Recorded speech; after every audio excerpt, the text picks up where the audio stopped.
a uh,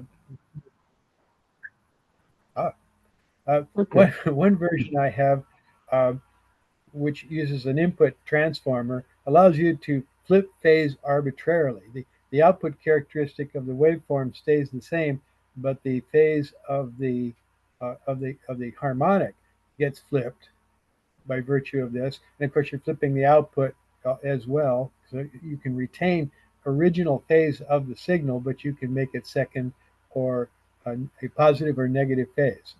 And that's a nice little jumper that shows up in a later version. In any case, So it's interesting it's fun to play with. so basically we flip the phase of the harmonic but not the phase of the signal, because now every time we need to, with this inductor, we automatically flip the phase of the signal as well.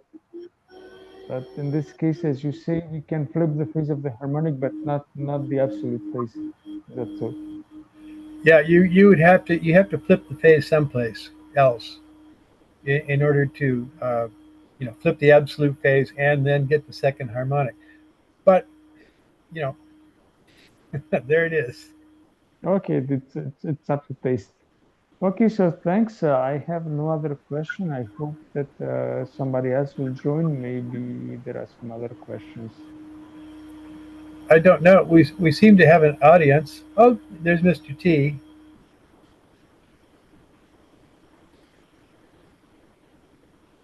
Have we got? Does anybody else have a comment or a question? Hang on a second. You can hear me now. I have a microphone. Ah, Alex and Vix, thank you. I know it's actually quite late in Europe right now. What is it? 11:30, I believe. Yeah. That's fantastic. I'm just going to hand you the mic. Hang on a second.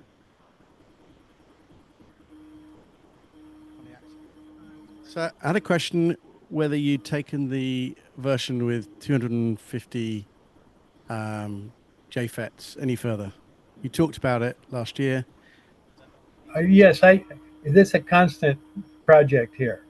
Which is what? Well, actually, it's not a question of what's the best use. The question is how many different ways can we do it, and the other is that of obtaining inexpensive JFETs or JFETs that are inexpensive enough to make it affordable.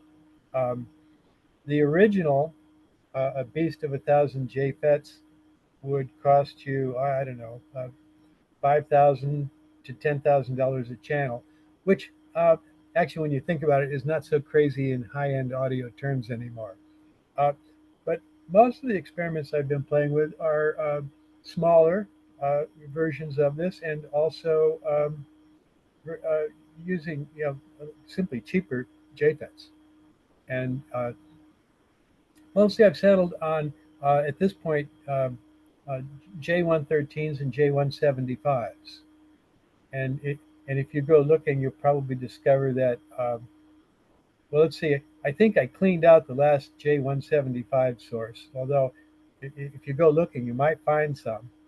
And but the J113s are still available now.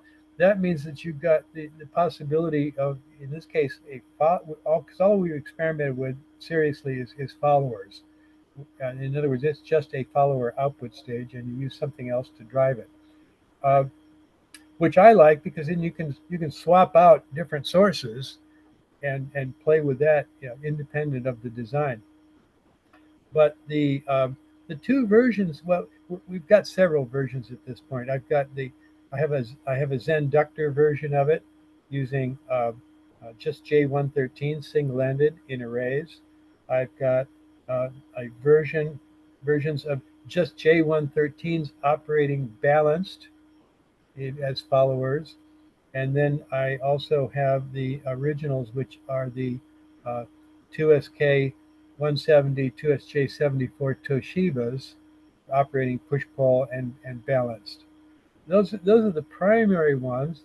But I've got, well, let's see, I can probably go snag a board here and show you.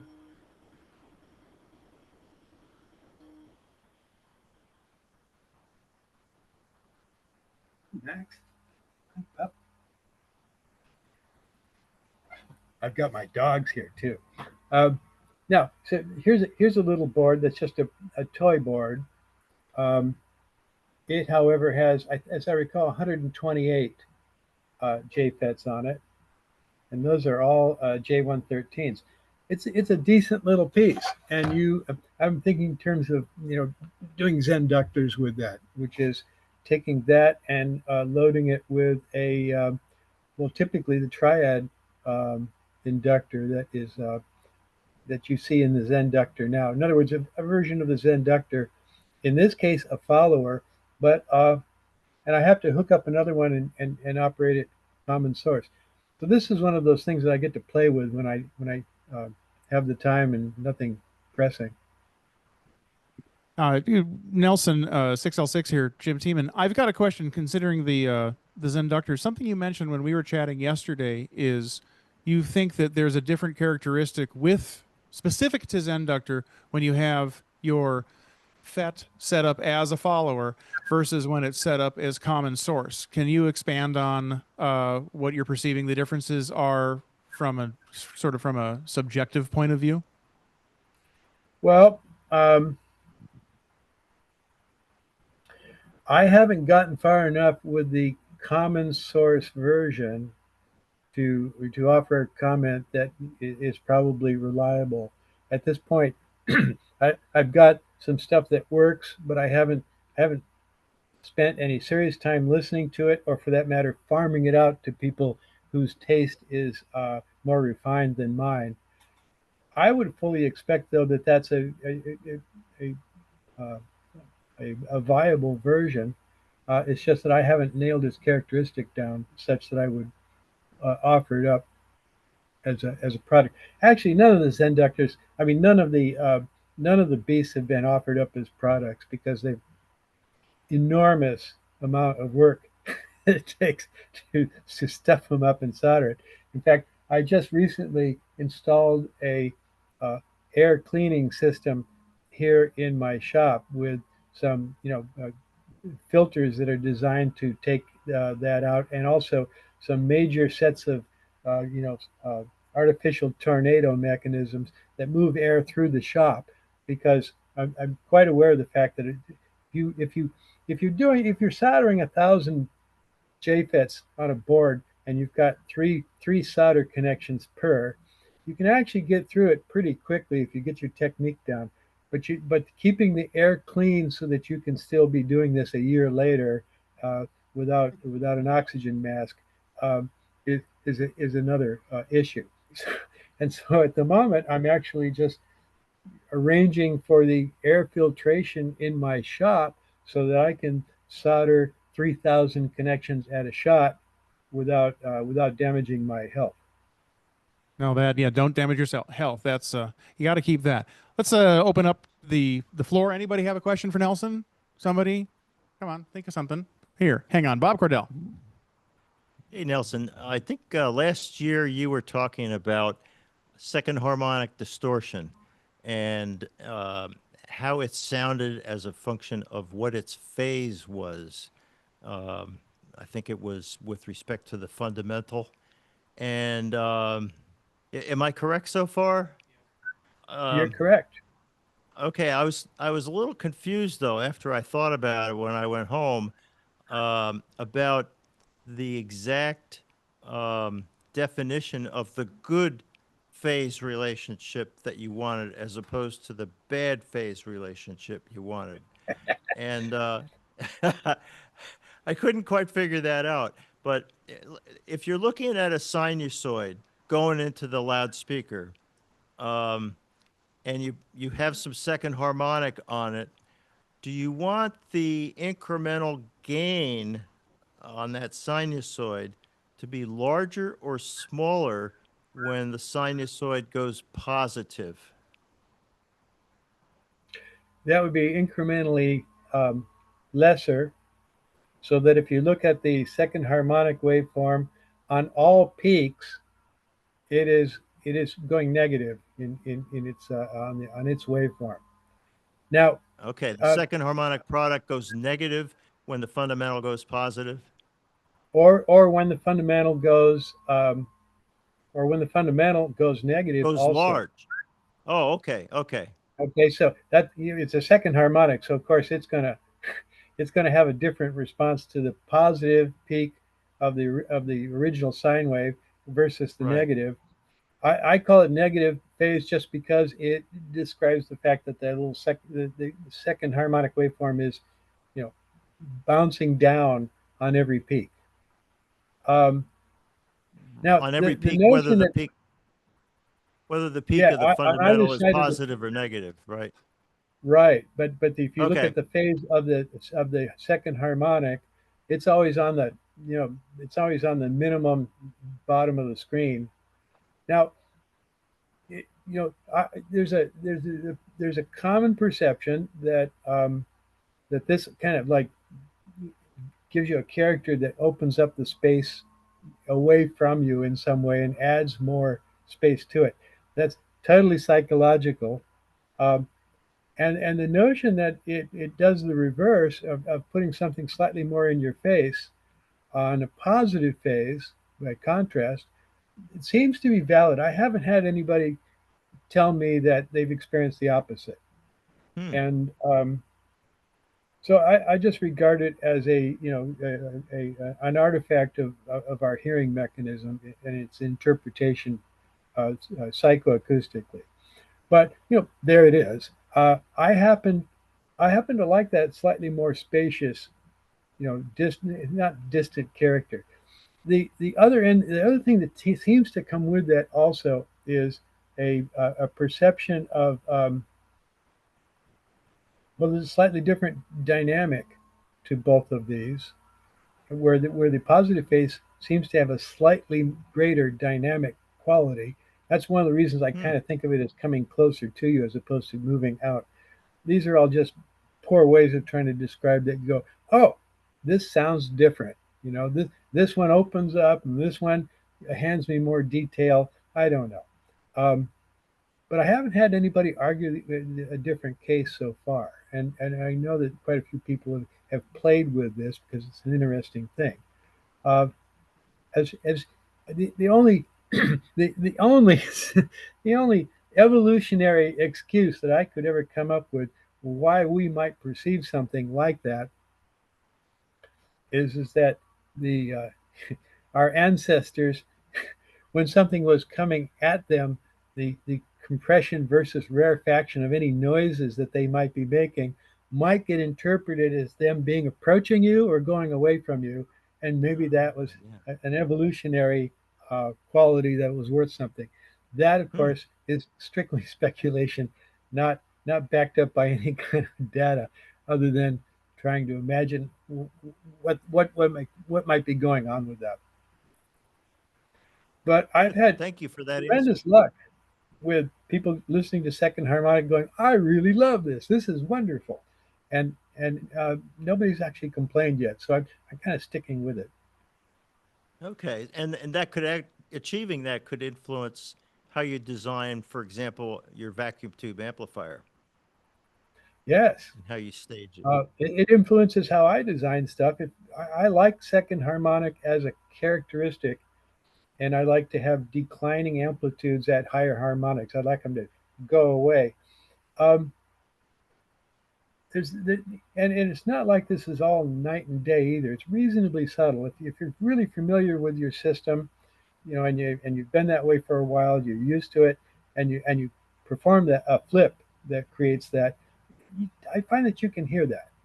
Hmm. Again, not a night and day thing. It's hard Right. to you can base some marketing discussion on it, but it's well, there it is. What can I say? Right. Right. Thank you.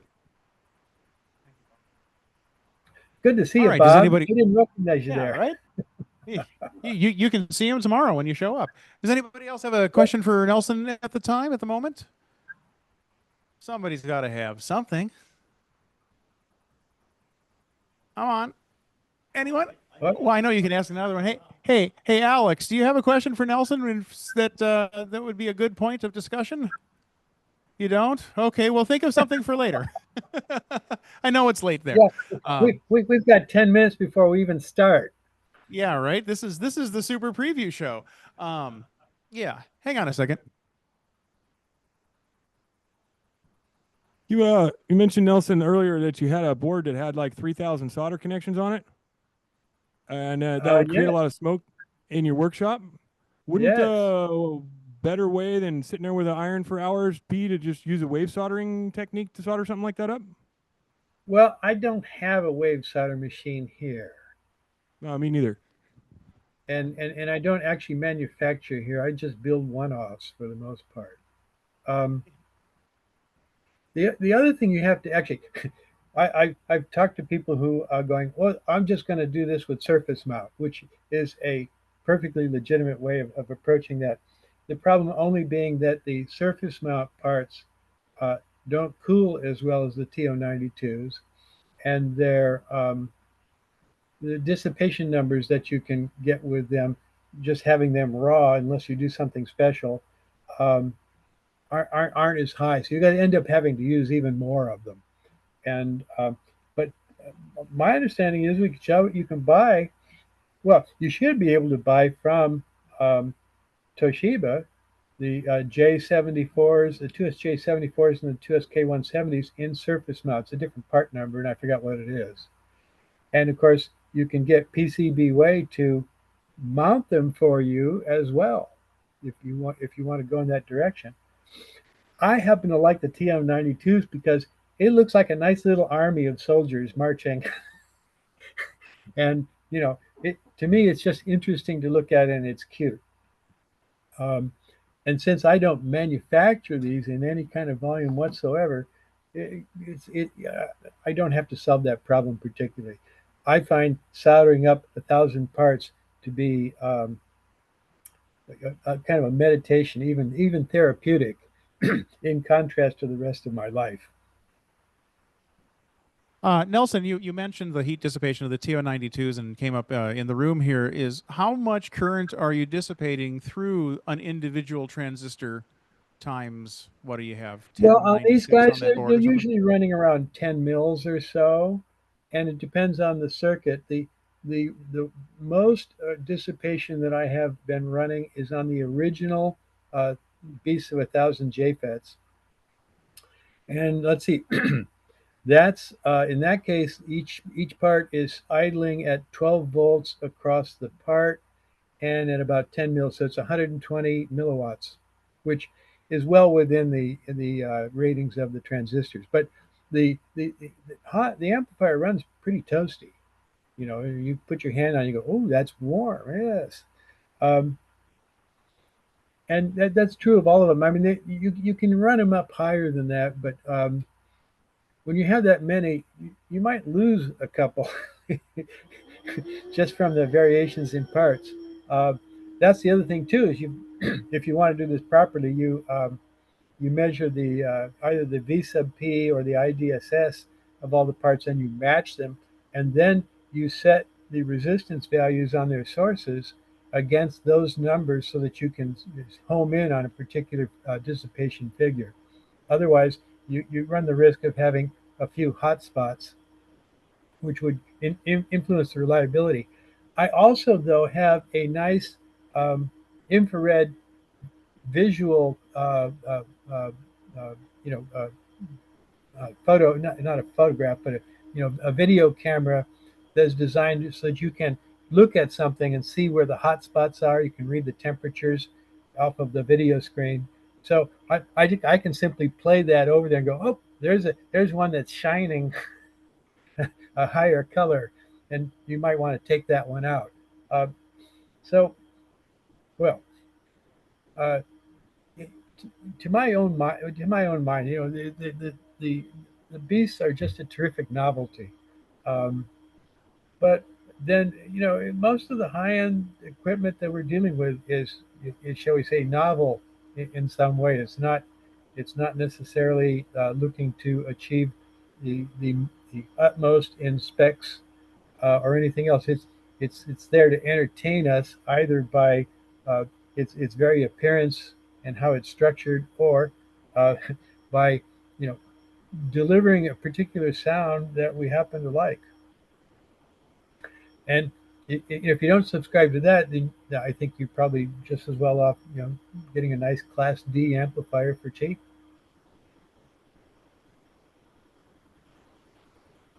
Hang on a second. Do we We have have any, a question do we have any Class from the D room here. fans out there?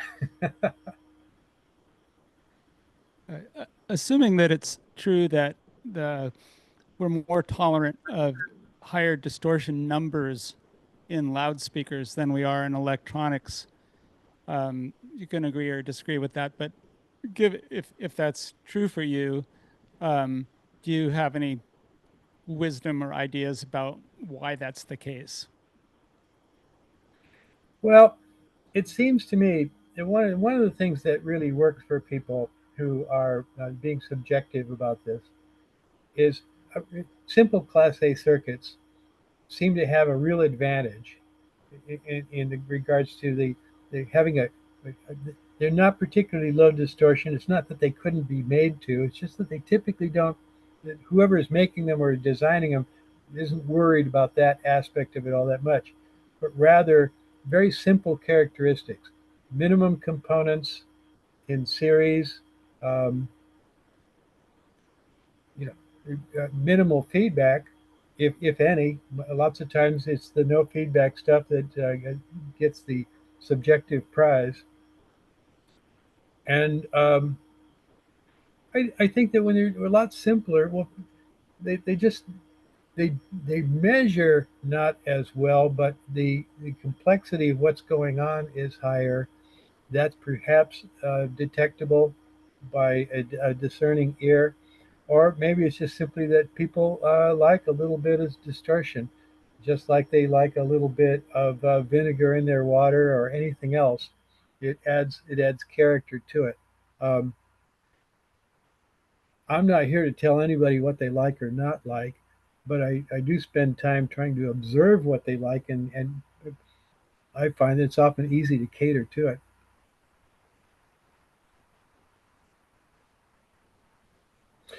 My much beloved business partner Joe Sammet uh, had a phrase for everything, and the one that sticks with me the most when I'm thinking about designs like this is he would always just say it's not dialysis, and in contrast, of course, it's what it is it's a subjective thing.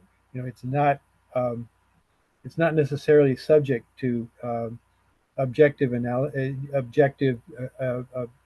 consideration. Although I try to make an object out of that, like this is what works a lot. This over here doesn't seem to work so much, and so I concentrate my efforts based on what people tell me they like, and also what I experience myself. So, you know, and most of with very few exceptions, the successful amplifiers and designers that I have had experience with, they tend to pay attention to those elements as opposed to simply looking at what the scope and the spectrum analyzer has to say.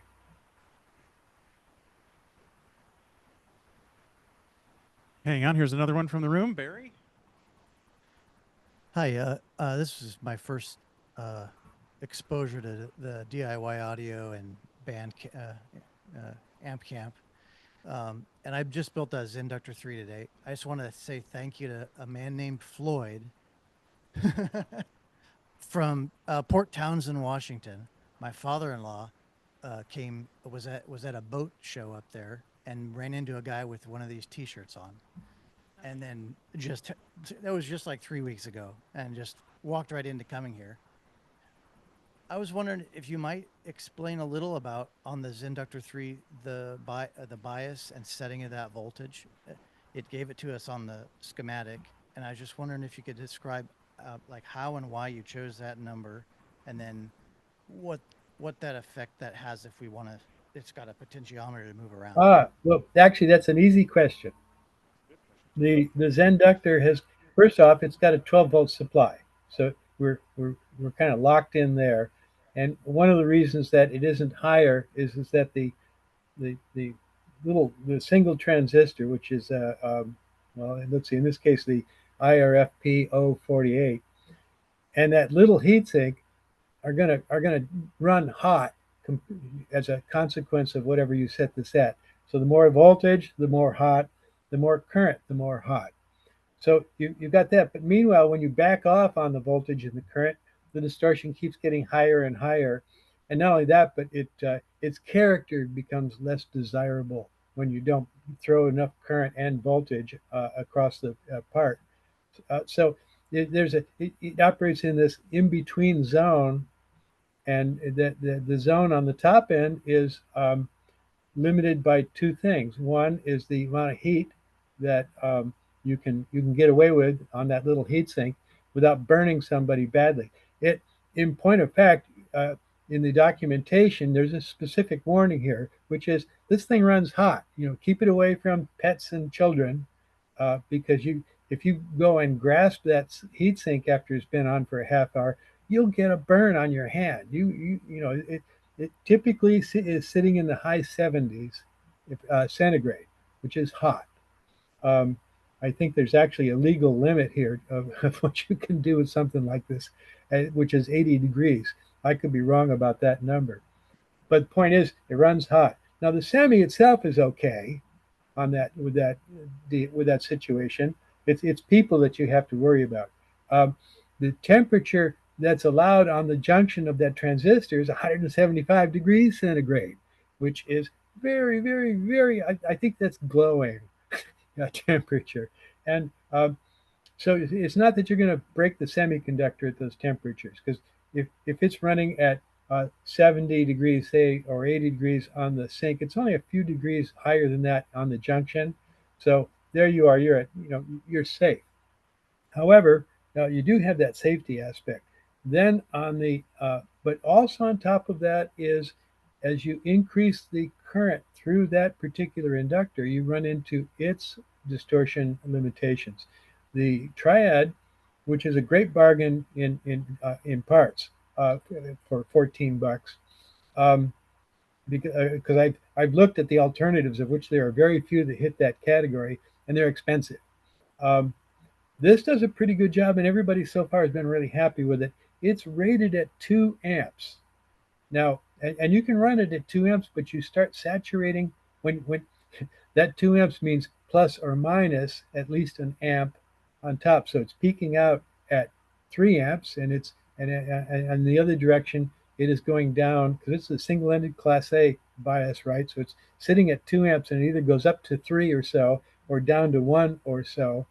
Down to 1 is not such a problem, but 3 starts hitting the saturation of the iron core on that.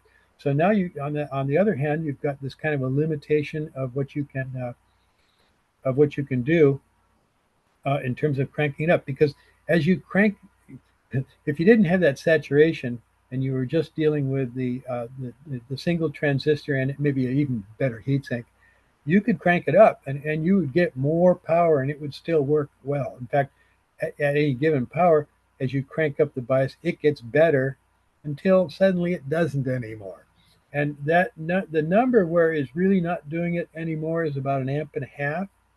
And when you think about that, that makes perfect sense in terms of its 2 amp rating of the core. So that design is based on the limitations of the parts. It's based on the limitation of the inductor. At 1.5 amps, it's too high, I think. At about 1.2, maybe 1.3 amps, you're in what I think of as the sweet spot. And of course, if you run it any down and cool it off a little bit, the distortion climbs again. So we're sitting right in the valley of content. And with that piece, those heat sinks, that inductor. Rothacker is busy going out and getting monster Hammond transformers for these sorts of things, and playing with things which are have much more capacity. I have some here. I haven't treated them very seriously because first off, they're expensive, and not only that, but they are huge and heavy, and it's just a little. It's a little odd to have a transformer be 99% of the weight of the amplifier and dominate the skyline of its of what it is. So this is just kind of, we're operating in the sweet spot of what's out there in the marketplace, what it costs, how big it is, and so on. But the other thing is, for some reason, um, I find that I'm just really happy listening to it in that zone. Um, I have, as I think I've said, I've got SR1s, which are a speaker I designed, by the way, and it has a flat impedance of 3.8 ohms, except a little bump at the bottom, and it's about 86 dB efficient. It's got really nice Seas drivers, top of the line. Um, oh, my dogs are here. Some some critters trying to get into my courtyard. Anyways, I listen to these inductors with it, or with a pair of these, and it's great. It plays loud. It sounds really good. I know it doesn't measure that great. I mean, it's giving you 1% second harmonic at like 1 watt, and I'm running it up at a couple, maybe 3 watts, maybe. So it's not clipping, but you know what? For me, it plays loud, plenty loud, and I'm having a good time listening to it. I'm going, geez, I never would have expected this off of a little dinky 5 watt amplifier. And 5 watt is a generous representation of its. Like I said, we don't need to send any of these to Audio Science Review. I don't think they would appreciate them. But I've sent this to a lot of people, manufacturers, people I know, people who design stuff, design mostly speakers, uh, and they love it to death. I don't even understand that, but there it is, and I'm just going to keep playing with them and making them for a while until I find something else to do. Hang on a second. Here's a question from Tom Voigt. Tom? First of all, I got to say that over in the Zenductor 3 build camp that I sat there and watched about 8 people in a row walk up with their amplifiers in their hands, hook them up, listen to beautiful music, and walk away. So, yeah, I haven't had anybody yet. Very few failures. What? We had failures? No. Oh. I was so fully expecting that somebody would go, by the way, we fired it up and it didn't work. No, we had 100% success, and the only hiccup in Zenductor was a bad power switch. It had nothing to do with the circuit. Wow. That's much better. I was fully expecting to have to hop in the car and drive down with spare parts or some other such. Okay. We have your slot-loaded open baffle, which was the speaker camp a while ago. At these burning amps, I have seen no baffle speaker systems, very small baffle speaker systems, large baffle speaker systems, H-frames, and as we grew up, sitting in our living room was that Zenith cabinet console with a full-range driver and either no back or a leaky back on it. Why don't we have consoles with leaky backs anymore? I'm not sure that we don't. Well, I grew up with a Sears console as a child. It was my mother's system, and she's the one who influenced me into audio. Um, and it was they didn't go to any effort to seal their boxes at all. But I was happy.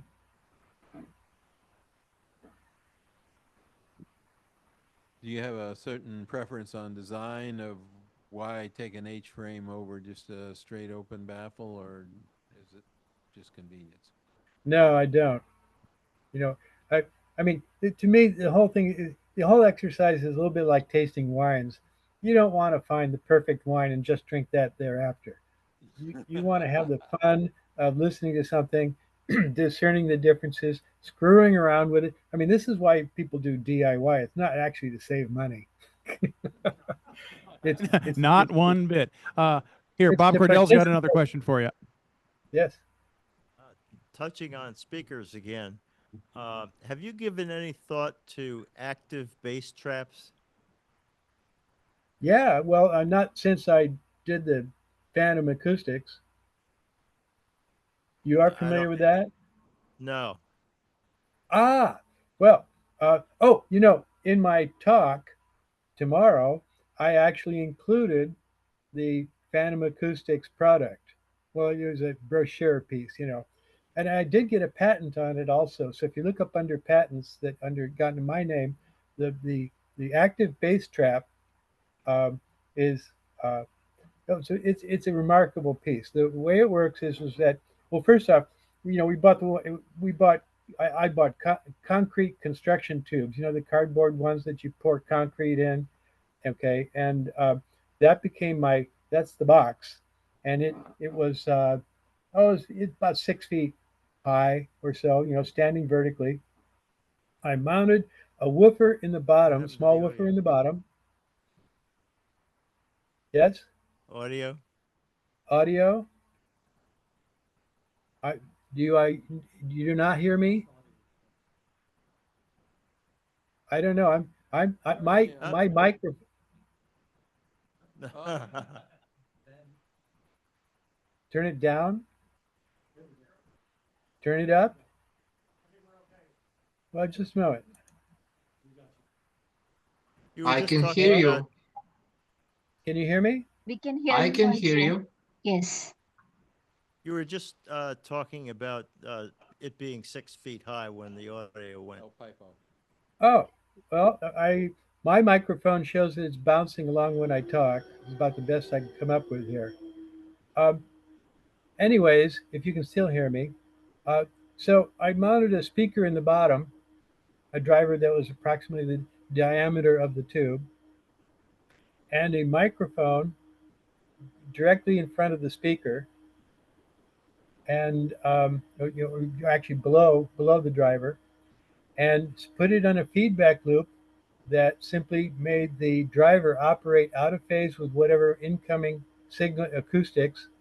And so the inspiration on this came from a cartoon. You may remember the cartoon where they had they had uh, the black hole that could just suck up anything. And um, the idea here was simply that if we defined a reasonable zone, a base zone, where the pressure had to be low and it just sucked up everything, that's an active bass trap. It worked like glue. I got a patent on it. Um, it was the kind of thing, though. It was a real novelty, and of course, we're going back to an age where there was maybe a little less tolerance for crazy ideas in the marketplace. Plus, the companies I've had have never been marketing Goliaths in terms of getting stuff out there and making retailers stock them up and sell the crap out of them. So we've always been kind of a really low key deal. Something like that required probably more education and aggressive marketing than it got. Okay, so what But it was, I it was a guess, totally cool thing. yeah, yeah, it makes sense. So I guess it was essentially against the wall in a pressure zone, and when there was pressure, it sucked. Yeah, in fact, corner mounting was the best spot Right. for obvious reason. So it acted as if you had truncated the corner of the room into open air, and but it actually worked, and you could do some interesting things. There are just in the past couple months, somebody sent me photos of one that they had. It was, shall we say, worse for wear, but it was still out there. Um, but Yeah, there's a tomorrow when company I'm that giving my talk, I have. Oh, pardon. I was just going to say there's a company that does make the active bass traps, uh, but it uses DSP and all kinds of stuff. And I guess one of the issues is making sure that that feedback loop is stable. It was not an issue in terms of the one that I had because we weren't really applying big tons of feedback. But you saw, I don't recall. It was worth about a 12, 15 dB reduction mounted in a corner if you had a microphone on that. And you could actually measure that because there was a microphone attached to the speaker. Sure. Did you use it in your listening room and enjoy it? Yes, we had a real nice listening room in the facility um, when we were at the airport. Now, interestingly, the company at this late date is back at the airport again. But that was threshold, and we went away for a long time. And then after I moved the company out of my shop space in Forest Hill, they went back down to the airport, and they are across the street from where the old facility used to be. But we had a large uh, listening room, and actually that was quite nice. Good. Thank you. Any more questions from the field? Somebody, something, somewhere, somehow? Oh, here's Tom. So on the active bass track, you're going to talk about it tomorrow. Is this something that is DIY doable? Oh, I would say absolutely. Now, I wasn't going to talk about it in terms of it as a DIY project. I was just reminiscing through all the kinds of products and stuff over the last 53 years. And well, actually, it's even more. Well, I could tell that story too. But I was just going through that night, so I ran across photographs, brochures, reviews, and stuff. Oh, there's something to talk about. Mostly it's kind of a passing parade of interesting designs that came and went over the past 50 years. So there's no super technical stuff. What I just did was I had an image of a brochure on it, and there were a couple of reviews. I think Absolute Sound gave it a review, and it was it was quite the novelty in its time.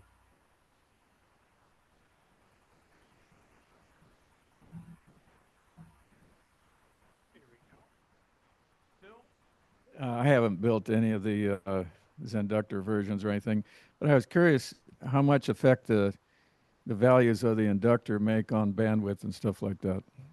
A lot. The I wish I had an inductor that had more inductance. This one is 35 millihenries, and when you look at the distortion curve at the bottom end, you can see that the the transistor is losing loading. Now the bandwidth is not too bad. It's down about a dB or so at 20 hertz, so it's not problematic. However, you'll see this the transistor starts working harder because there is a small feedback loop there. Not a lot of feedback, but enough to notch the distortion down a bit and provide a little more. In fact, provide some damping factor. But in point of fact, you can see it in the bandwidth curves if you look at the distortion and that documentation was supposed to be put up somewhere at DIY Audio or at this event. I don't know if it was, but uh, yeah. In fact, actually, wasn't there? I'm asking. I'm asking Jim. Was there documentation? There was a write up on Yeah, that. I'm actually looking for it right now. I didn't realize that you wanted me to post that. Let me Oh, double check. But no, yeah, I can yeah. probably I can No, get there's that a done. there's a write up. There's a write up on both of those products, in the commentary and schematics and so on and so forth. And I can certainly post them on the internet. I can put them up at DIY Audio. But yeah, you can see that the 35 millihenries is not enough to make it go down to 20 hertz without significantly more distortion. Fortunately, it's still second harmonic. It's just a artifact. We can make it. We can get it a lot better. We just spend a lot more money because the next inductor up that Mike has found for me is a Hammond, but I think they're about $80, which is uh, roughly the parts cost of all the rest of it. More than. Oh, the big inductor, the 3 amp. Yeah, it's 0.15 Yeah. millihenries at 3 amps, and I just looked it up. They're You mean it's, $97 in quantity. oh, okay, in quantity, yeah. That's why No, we don't three use them. three Plus, point plus one I five millihenry, three plus amp, 1 ohm DCR. They're 9 pound. They're yeah, huge. plus I can hardly lift them. Because you I'm can hardly, old. yeah, exactly. Well, we need more Hang questions on. because I don't dance. Yep. Nope. We're working on it. Hang on. Hang on. So On the other Nelson, hand, I do have a glass of wine. yeah, you're way ahead of us. And so getting back to the bass trap a moment, I was just thinking about that. And if it was a quarter wave length tube, then you're going to have plus at one end and minus at the other. And so to make the bass trap work, don't you need to cut a hole in the wall and put the speaker in the corner? And so you're only, so you, because otherwise somewhere else there's going to be the node or the antinode that you're trying to suppress. We filled the tube with Dacron and stuffed it quite well. So uh, I don't actually at this point recall whether it was open at the top or not. So it's I open know at one end. well, yeah, but it was like I said, we stuffed the crap out of it so as to suppress modes and or you know something that what comes out of the other side. And then there was quite a bit of feedback on the system, as you can imagine, because that's what we were using to suppress the wave where the speaker was. Um, but honestly, I actually don't recall whether it was sealed on the end or not. I know we It stuffed seems, the tube heavily. yeah, it seems that if you were prepared to cut a hole in the floor and put the backside of the driver in your basement or out the wall somewhere, then you could achieve exactly what you want because you don't have to deal with the other side of the driver. But Well, it's there was somewhat never an inconvenient as a product. well, there's no, it's like anything else. There was no expectation of perfection here. uh, Rather, something that you could pick up, put in the corner, plug it in, and it worked. Um, but honestly, either by virtue of being sealed on the end may or may not have actually been helpful. I don't know and don't recall. We're going back to when I had a full head of hair. Uh, and the other thing is that in terms of the tube resonance, it wasn't really much of an issue because, like I said, there was a fair amount of feedback on that driver. In fact, that leads me to think that with all the Dacron, it must have been open at the top. Otherwise, it wouldn't have been anywhere near the need. Nelson, I have a question concerning DIY and the fact that you've been a staunch, maybe even rabid supporter of DIYers for 50 odd years now. What do you get back from it? Or is it just that, we're the happy fun guys in audio and everybody else is sort of half miserable? Well, I like to design stuff. And that's, I mean, left to my own devices, I will find some parts and I will start putting them together as something, or or I'll go to the catalog and find parts that I haven't played with and order them up and see what I get. um, I mean, the list of projects that I have done that have never been released is enormous. um, and for that matter, the ones that I have released is pretty big list anyways. It's just fun. And I relate to Picasso. his his studio was a complete total disaster, but he was a happy guy, and never happier than when he was just cranking some work out. And in his case, of course, routinely a single piece was just that, and not mass produced in any real sense. It's the pleasure of building something, creating it, playing with it, and then doing something else. Moving on to the next thing. Um, DIYers are a perfect audience for that. Commercial needs are you build it, you make it as perfect as possible, and then you sell 1,000 or 2,000 or more of it and make lots of money. Um, to me, well, DIY is a losing proposition financially, but that's not really, But I already got a nice company that makes plenty of money, and they send me checks, and life is good. Um, I just simply, uh, I have I have a million semiconductors on the shelf, 10 feet away from me. I'm not kidding, literally a million. In fact, I just bought another 100,000 a week ago. Um, why? Oh, I'll tell you why. Because that was the last hundred. I was there yesterday. That is not an exaggeration, and it literally is just off screen over there. And plus, the little Well, ones, they stack really good. Well, and the parts have moved off. What used to be my sound room is now full of boxes of FETs. Um, but those are the parts speak to you. They go, oh, you know what you can do with me. I've got some suggestions for you, and so it's real easy to work up some artwork and send it off to PCBWay and get it back in a week. It's a few bucks, and you get to do something.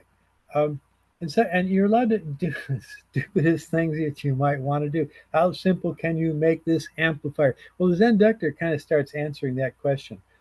Or even better yet, the headphone amp that we just did is a really pitiful example of really, really simple circuit that works just fine. And uh, I actually almost rebelled a little bit when the committee that was asking telling me what it is they wanted for the next build, uh, said, well, let's do the headphone amp, but this time we want it with an LU 1014 in it. And I'm going, oh shit, 1014 is a big pain in the butt. I had last time I had to cascode it, I had to baby hen it, I had to mother hen it or baby it, all sorts of stuff, nothing but trouble. But I said, okay, especially since I've got, I don't know, maybe 4,000 of them. I said, all right, I'll do this. I farted around with it for a little bit and then I realized I forgot one thing. The headphone only needs a couple of volts. I was listening to headphones on another project here, trying to discern how much power is required for this sort of thing to make sure that I was covering my bases. And going, wow, things that are peaking at 2 volts will give you hearing damage over any real amount of time. Now, if you only have to deliver plus minus 2 volts, maybe a 1014 can do that. It's a tiny little part. It's got a real narrow range in which it acts like a triode, and this range is only 0 to about 5 volts, maybe a little more. Um, Interestingly, its current rating is 50 amps, just what we need for headphones.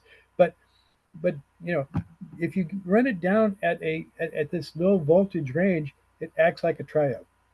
And it just so happened that realizing that the headphones could get by with a 2 volt RMS output is way in excess of requirement.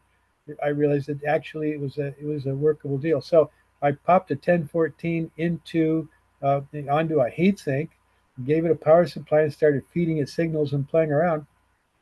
I'll be damned, it worked really well. Um, I don't know how I'm going to use up the other 4,000 of them. I don't think we've got that many headphone amps that we're going to do, but um, and it's gone too, like so many parts. Uh, I at this late date, one of the things that is really fun is I've got parts that can't be had anymore. And so whatever, it's fun to see what it is that they can do, and then kick it out to DIYers. The DIYers are my audience. Well, we appreciate it. We absolutely appreciate it. Well, I wouldn't do it if there was nobody on the other end to receive it. Well, maybe I would. I don't know. It's fun. It's fun to get it out, and it's fun to hear back what people think. Also, it's valuable for me. I mean, the whole thing with the second harmonic was not something that I went, oh, I hear that. That must be. I was very skeptical about it, but I get consistent feedback. The Zenductor is another fine example. I'm looking at this and going, well, this is really a pitiful little amplifier, even if Mike Rothacker does love it. But after playing with it, and then mostly after getting all the feedback from what everybody else thinks, I'm going, shit, this is really a great little amplifier. And initially, I kind of chalked it up to low expectations. When something is hardly looks like it justifies its existence in terms of parts and such, and yet seems to be good. But am I just biased because I know that there's nothing there and it didn't cost much money and so on and so forth? Uh, the answer probably is yes, but I'm happy to note that even if it's delusional, everybody else seems to be suffering the same delusion, so we're all happy. Bob Cordell has another question. Let me give him the mic. For the Zenductor, does it make any sense to use an active inductor with like a gyrator arrangement? Well, it would. I've done it many times. The equivalent of just a if not a gyrator, something that simply supplements the current output with a proportional amount. And actually, it's been on the single-ended amps that I have done, with very few exceptions. That's the mechanism I've employed, because I like I like to get that extra bit of power out of the circuit, and of course, it lowers the distortion as well. It becomes a push-pull mechanism. So a synthetic inductor would kind of make sense. It would. Okay. I'm not sure it has the same charm because I have not tried this approach, this circuit specifically with that. Although I look back and historically, I have a number of amplifiers that have done this. And you go back to, well, they were the original SIT amps, the SIT one and the SIT, well, not the SIT, the SIT two had um, what I call a mu follower, which is the same variation that you're discussing. Um, the SIT two was one of those. The F series from First Watt, the F. Oh, and yeah, that's right. The F and the F2 also, and I think there were a couple others that put that idea to use. It's extremely workable, very efficient. Um, yeah, like I say, works like glue, and has been proven to be popular enough. Me, I don't want to repeat myself too often, so now I'm playing with coils. I blame Mike Rothacker, by the way. You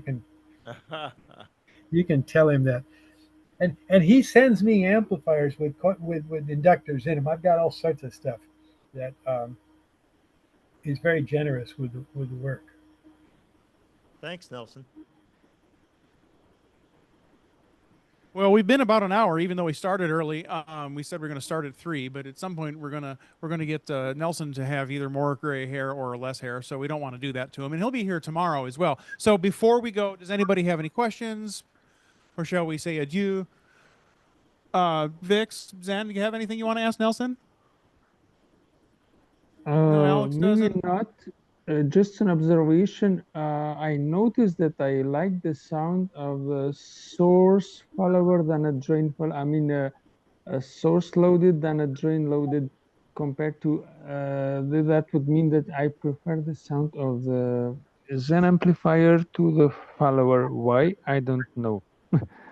Because the follower sounded more like I don't know, boring. So I don't know because if it's due just to the distortion character or there was something else at play, assuming the same power. But so in that case, that would be like comparing Zenductor 1 to 2, because the Zenductor 2 is the follower and the output. So it was a kind of it was a bit of different sound, even though some people prefer to have always a follower on the output. But in my experience, I preferred the not the follower, so as to say. I don't know what is your experience. Common source is the term. Common source, yeah, common source compared to common drain. So I Yeah, I prefer suppose the you could common just say. source, not the common drain. I suppose you could just say it's boring. In fact, common drain sounded more. It's hard to say boring, but not as lively. I don't know how to explain it. Yeah, well, it's interesting, and it's like you could describe it in a bunch of ways, or try to justify what it is in a number of ways. I mean, you could say, well, it's bouncy, it's got personality. It's and the thing is, it well, it just sounds good for some obscure reason, and you hook this stuff up, and you go, wow, I really like that, and you spend a lot of time listening to it. Like I said, here I am with these little 4 watt. I don't even know what they do into 3.8 ohms. All I know is that those speakers play plenty loud. They sound really good, and there's almost nothing driving them. I mean, it's just this little teeny thing that had very low cost, and it was competing with equipment that costs a lot and has a lot of hardware and so on and so forth. It's just entertainment, you know. I mean, there's no other way of I think describing the phenomena. Oh, here's one before we go, Charles. Hey, can you talk a little bit about there's been talk about the transformer-based volume on input. I think ZenMod's made one, and you raved about how well. Just like all these other things, it sounds really good. And why is that? I don't know. I do know that ZM takes great care in the winding of magnetic systems that he plays with. All I can say is that it's what's the word? It's infectious. Being exposed to, between him and Rothacker, I've become much more religious about listening to things that are magnetically coupled. It's not always the case. I've got, I think the Zenductor 2 to me was a little bit of a disappointment. It worked well enough. It just didn't quite deliver, I don't know, the romance that I was seeing out of the single-ended coils. And there it is. Like I said, we have to, because I have seen that in fact this phenomena occurs with blind testing. I do attribute it to the actual response to the quality of sound, as opposed to somebody knowing what they're listening to and going, but I love the coil, just in the same way that they might talk if they saw tubes glowing, whether the tubes were really being played or not. So, of course, it's important for us not to fool ourselves. At the same time, even with blind testing, you can hook this stuff up, and people go, "Oh, I really like that." And most of the time, most of the time they are going over to something that doesn't measure quite as well.